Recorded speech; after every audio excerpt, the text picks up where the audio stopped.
Hello, welcome back to Let's Get Cookie. It's your girl Rashida, and today I have a fun, delicious, easy dessert, but it sounds so fancy. Today I'm going to show you how to make this peach tart tartan. Haha, that's a little French spin on it, but anyway, it's so simple, but it's so delicious, light and delicate. First, we're going to start off by heating up some butter in our pan, and it's only about 3 tablespoons. I don't measure everything, but just about 3 tablespoons of butter in the pan on a medium heat. Next up, and it's such a quick recipe. Next up, I'm going to use some sugar, and I'm going to put in about a half a cup of sugar on top of that melted butter. While my butter is melting in the pan, let me just describe what a peach tart tartan is. Basically, it's just some peaches with a nice glaze on top of it, and it's going to sit on top of a pastry dough. So instead of just a regular pie crust, it's going to be lifted with that nice flaky pastry dough. So butter is melting right now. And because it's out of season for peaches, I'm just going to use some canned peaches, and that's fine. When peaches come into season around the summertime, you can get probably about 2 pounds of peaches and slice them up. Put them in a jar. You can store them. You can save them, and you can use fresh peaches for the peach tart. But today we're going straight to the can, and it works just fine. Generally, I do like to bake with fresh peaches when available, but yeah, the can is suffice. So you see where I sprinkled over that sugar evenly in the pan, and now I'm at about a low heat. It's not going to be a high heat right now. It's low, and I'm going to add the peaches into the pan. Okay, in this next few minutes, I'm going to just show you how to place the peaches in the pan. Definitely want to give it a little decorative pattern, just so when it comes out, it'll be nice and pretty. And then I'll show you the steps from there. But like I said, it'll be done in less than 30 minutes. And my oven is preheated to 350 degrees right now. All right, go ahead, take a watch.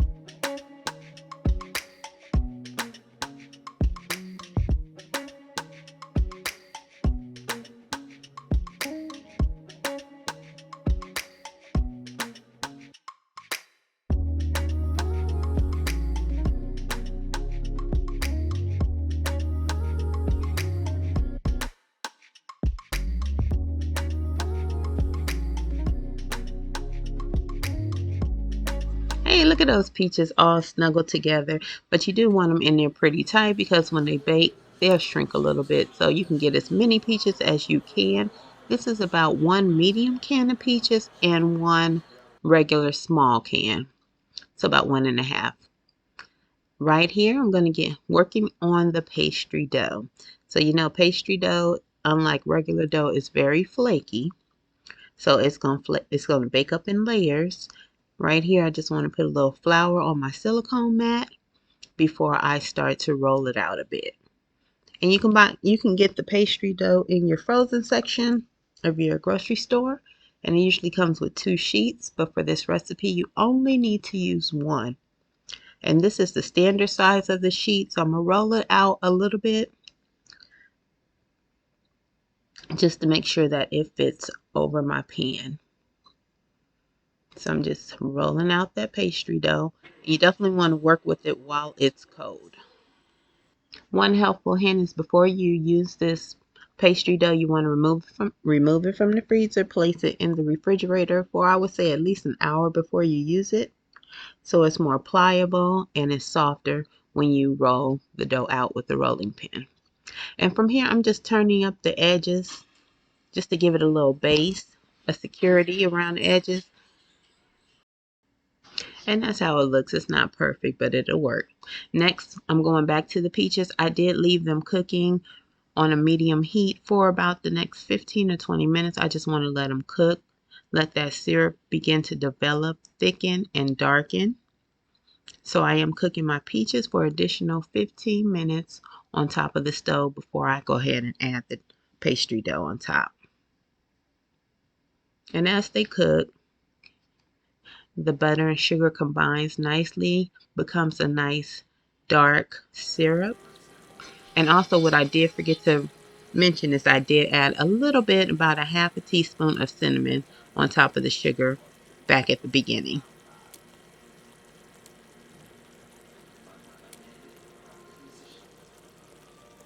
You see how that glaze is forming nicely. Okay, we're at the point where we're going to add the dough.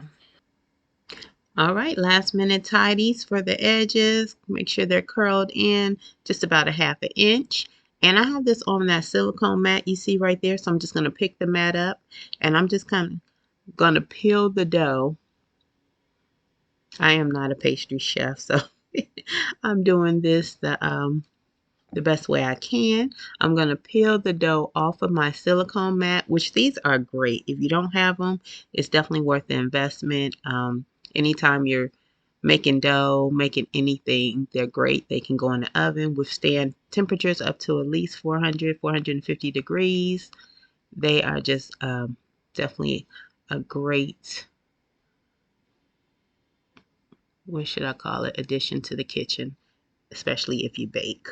And I'm just peeling off the pastry dough. As you see, comes off pretty easy. That's why I do like silicone mats. The dough comes off and removes very easily. Still a little sticky, but in a few minutes it'll be right off and on top of the pan.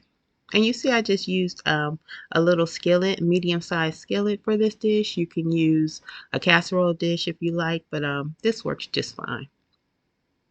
All right, just want to make sure that dough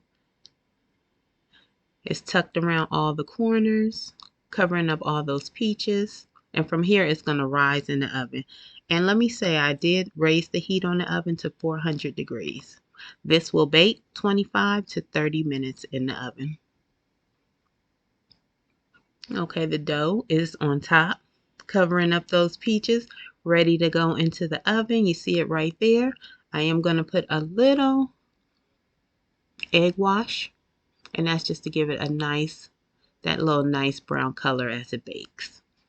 Taking one egg, mixing it up. That's an egg wash. You can add a little water to it if you like. My pastry brush, and I'm just brushing on, not the whole egg. Please do not put the whole egg on here. You just lightly coat it with what's called an egg wash.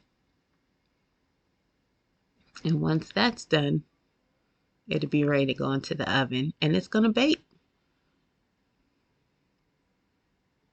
I just wanted to show you what that egg wash looks like. Just an egg. I am going to add a couple slits in it just to let a little air flow through as it's baking. Just like if you were making a pie, a double crust pie, and you slit the top or put a design on the top. Just let a little air out, a little steam out. And now it's going in the oven. And just like that, she goes in. You won't see that part. And now look at it coming out. All right, the Peach Tarte Tatin is complete, it's finished. This is how it looks. You see how that pastry dough rose with all those wonderful, beautiful, flaky layers. And next, this thing is hot. So I'm going to give it a few minutes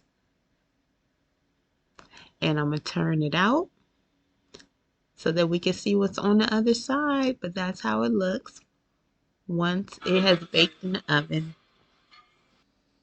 Okay, a few minutes later, it's so funny. I have the perfect size plate to go over my pan. And I am just going to flip it over. And I'm so excited to see the top of this peach tart. Ooh. Oh my goodness, look at it. So pretty. And look at that glaze on top that we made with our butter and sugar, a little bit of cinnamon. So you see everything has baked down, baked together.